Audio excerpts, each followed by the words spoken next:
Don't forget where you come from. As you start to explode out of the gate when you become someone, my conversation is, do not forget your roots. Do not forget your roots. Don't let this become so big that you lose yourself amongst the noise. Go back to the quietness of what made you successful. That's the conversation now. It's a constant reminder of that. I love that, man. That's the mantra. Do not forget your roots. Repeat that again and again. And I have a meditation that I developed for myself to do that for me that I want to share with everyone because it aligns so closely in what you're sharing.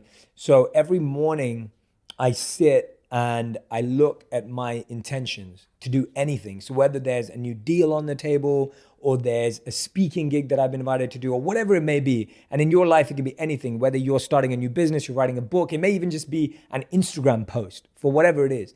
And I look at whatever my options are and I ask myself, which ones of these is a seed and which ones of these is a weed?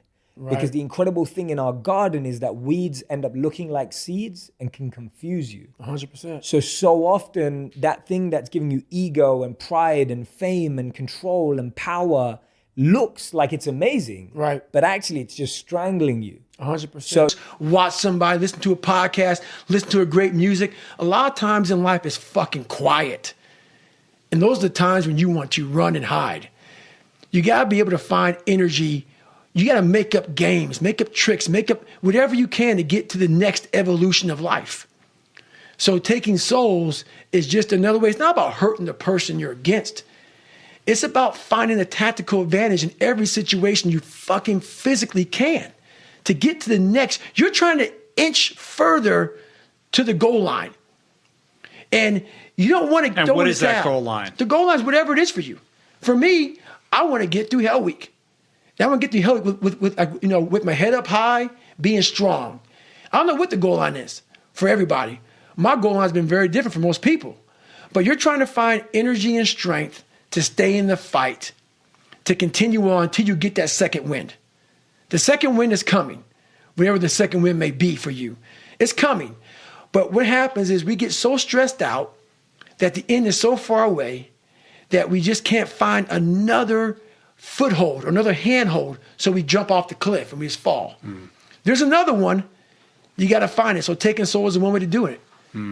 So every day what I'll do is I'll look at the garden of my life and I will try and unweed my garden. So I'll look at everything and be like, why am I doing that? And ask myself, why am I doing that? And if the answer is not love, compassion, empathy, growth, right, personal push, sacrifice, service, if the answer is the opposite, greed, money, power, fame, if those are my reasons, right, then I have to take that weed out. 100%. I have to pull it out because if I don't pull it out, that weed's gonna keep growing. Right. And one day it's gonna be so big, right, that I wouldn't even have seen it. Exactly. And so I'm with you, man. And that's why when I walked in here, the first thing I do is I want to know the person.